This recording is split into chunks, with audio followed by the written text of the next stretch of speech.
반갑습니다. 안녕하세요, 여러분. 네, 반갑습니다. 여러분 정말 반갑습니다. 이곳 양평 정말 아름다운 곳에 이 자연의 풍경이 좋은 곳에 우리 경기도 평통의 심장인 우리 2030 여러분을 뵙게 돼서 정말 반갑습니다. 제가 오늘 여기까지 오게 된 것은 우리 경기도의 2030의 대표를 맡고 계시는 우리 정하용 우리 청년위원장님과의 인연이 여기까지 저를 이끌게 했습니다. 우리 정하용 청년위원장님은 제가 아끼는 후배입니다. 그래서 오늘 우리 경기도의 민주평화통일자문위원회 중에서 첫 발을 내딛는 이 워크숍에 와서 여러분들을 뵙고 가는 것이 여러분들에게 큰 힘이 될 것 같아서 여러분의 사회 선배로서 또 평통의 선배로서 이렇게 참석했습니다. 무엇보다도 이렇게 2030 경기도의 여러분들을 진심으로 축하드리고 또 앞으로 여러분이 힘내시고 또 오늘 이 행사를 준비하시느라고 애쓰신 우리 정하용 우리 경기도 청년위원장님 또 여러 임원진들 고생 많이 하신 것 같습니다. 여러분 모두를 위해서 우리 뜨거운 박수를 한번 시작할까요, 여러분?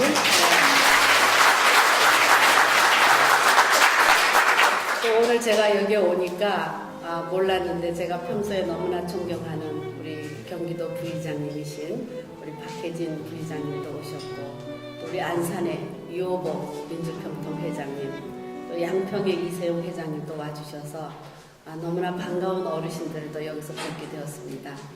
또 오늘 여기에는 또 인천의 김철원 우리 회장님 아까 인사드려 주셨고 또 경기도 31개 각 시군의 우리 청년위원장님도 이렇게 늠름한 모습을 뵈니까 무척 반가웠습니다.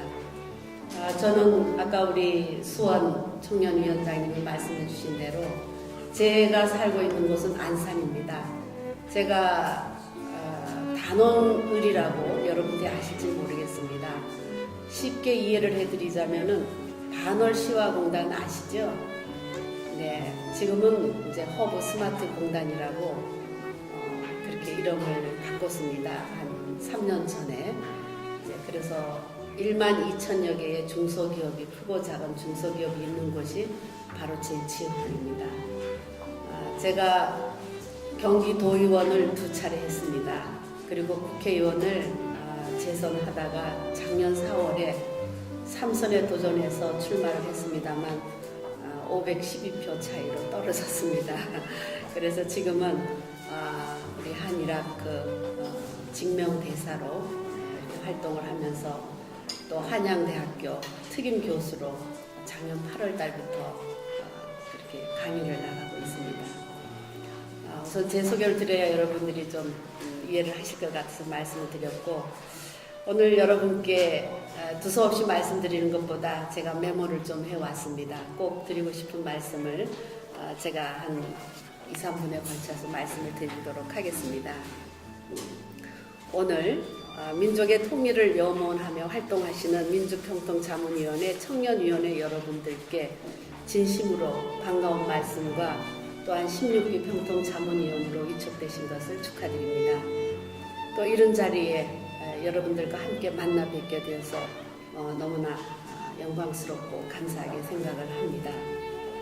사실 통일을 이야기하면 어떤 길로 가는 것이 옳으냐 하는 가불론박이 참 많습니다. 여태까지 그래왔습니다. 역대 정권들도 다들 남북관계에서 눈에 띄는 성과 내는 것이 역사에 이름을 넘기는 일이기에 이런저런 노력을 많이 해왔습니다. 그래서 역대 대통령들이 다들 정상회담을 한번 해보려고 애를 쓰고 노력을 해왔던 것도 사실입니다. 문제는 모든 이런 노력들이 우리 대한민국 국민들의 동의나 환영 속에서 이루어지는 것만은 여태까지 아니었습니다. 국민들의 의견보다는 아무래도 당시의 대통령들의 뜻이 그리고 당시에 정치를 맡은 여당의 뜻이 많이 담겨져 있다고 봐야 할 것입니다. 저는 지금 남북 관계가 상당히 어렵지만 잘 될 것이라는 확신을 여러분께 말씀드릴 수 있습니다. 저는 86년도에 경기도 안산시 평통자문위원회의 협의회장을 역임한 바 있습니다. 전국의 최연소였고 전국의 유일한 통일점 협의회장을 86년도에 저는 이미 맡았었습니다. 그래서 누구보다도 평화 통일에 대한 영원히 강한 의지를 가지고 있습니다. 새로 출범한 박근혜 정부는 대북 정책, 안보 정책을 아예 리셋해버렸습니다. 과거의 성과는 계승하겠지만 더 이상 북에 끌려다니지 않겠다는 기조 아래서 한반도 신뢰 프로세스라는 명확한 정책 원칙을 가지고 남북관계 통일 정책을 추진하고 있습니다. 지금까지는 눈에 띄는 성과도 있었고 국민들도 박근혜 정부의 대북 정책에 대해서는 상당히 높은 점수를 주고 있습니다. 사실 우리 국민들도 북한의 벼랑 끝 전술에 흔들리지 않고 단호하게 대응하는 정부를 처음 아마 이번에 보아하셨을 것입니다. 처음에는 모두들 우리 국민들이 저러다 어쩌려고 그러느냐, 특히 개성공단을 철회하는 것을 보고 많은 걱정을 하는 분들이 계셨습니다. 결국 과거 정부들이 북한의 억지에 질질 끌려다녀진 것이 잘못되었다는 것이 요즘 국민들 사이에서 차츰차츰 남북관계의 현실을 알게 되었습니다. 이제 우리 국민들은 더 이상 북한에 끌려다니는 비굴한 대북 정책을 용납하지 않을 것입니다. 국민들이 바라는 것은 남북관계가 상호 대등한 관계가 되어야 한다는 것입니다.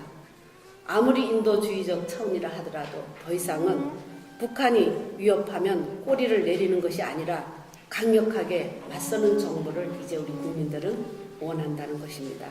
저는 이런 원칙, 이런 정부가 남북 관계를 실질적으로 그리고 진전시킬 수 있다라고 생각을 합니다. 툭하면 위협하고 억지 부리고 그리고 그런 북한, 사람으로 말하자면 관계를 맺기가 아주 어려운 상대인 것입니다. 좋은 관계를 맺으려고 한다면 변해야 합니다. 북한 관계는 분명히 변해야 합니다. 대북 정책은 지금처럼만 하면 된다고 저는 생각합니다. 이제 공은 저쪽 북쪽 사람들에게 넘어갔습니다. 저 사람들이 스스로 핵을 포기하고 개방의 길로 나온다면 남북 관계의 신뢰는 쌓일 것입니다. 우리 국민들도 같은 동포로서 북한 주민들을 따뜻하게 안아주고 환영할 것입니다. 남북 관계의 진전을 위해서는 우리 대한민국 국민들이 북한을 믿어도 되겠다 할 정도로 북한이 파격적으로 변해야 합니다. 진심 어린 태도로 남북 대화에 나서야 합니다. 우리 정부는 북한의 이런 변화를 이끌어내기 위해서 끊임없이 노력을 해야 합니다. 저는 여러분들이 막중한 책무를 가지고 오늘 이 자리에 함께 워크숍을 시작하신다고 생각을 합니다. 한반도 평화와 통일은 우리 세대에서 이루어야 할 역사적 소명입니다. 도산 안창호 선생님께서는 청년이 죽으면 나라가 죽는다고 했습니다. 이 자리에 계신 여러분들, 즉 경기도 2030 청년위원회 여러분들이 바로 이 역사적 소명을 담당한다는 소명의식을 가져야 할 것입니다. 통일이야 당장 이루어질 수도 있고 또 몇 년 후, 또 10년 후에 이루어질 수도 있을 것입니다. 그러나 문제는 바람직한 통일의 길로 가느냐 하는 것인데 그 길잡이 역할을 바로 여러분들이 해야 할 것입니다. 세계에서 분단됐던 나라들이 이제 모두 다 통일을 하였습니다. 세계에서 단 한 나라, 대한민국만이 아직도 정전 상태를 유지하고 있습니다. 이 문제가 해결되지 않으면 더 이상의 경제 발전도 선진국의 도약도 어렵고 요즘 시끄러운 복지 문제도 해결하기 불가능할 것입니다. 통일은 사실 이 나라, 우리 대한민국에 벌어지는 모든 문제의 근본이라고 저는 생각합니다. 여러분들의 노력으로 우리 후손들이 7천만 한민족으로서 세계 속에서 경쟁할 수 있게 되기를 간절히 소망합니다. 그런 통일의 에너지를 만들려면 오늘 이 자리가 경기도 2030 민주평통 청년위원회의 자리가 저는 뜨거워져야 한다고 생각합니다. 우리 청년위원회에 참여하신 젊은 2030 청년위원회 여러분, 여러분들의 지혜를 모으고 에너지를 모아서 통일에 기여해 주실 것을 간곡하게 당부드리겠습니다. 저 또한 제가 서 있는 위치와 자리에서 언제나 여러분과 함께 통일 영원에 함께 할 것입니다. 사실 우리나라는 식민지로서 지배를 받고 또 전쟁으로 폐허가 되었었습니다. 북한과 대치하에서 우리는 전쟁과 멀리할 수 없는 이런 국방 위기에도 있는 것이 사실입니다.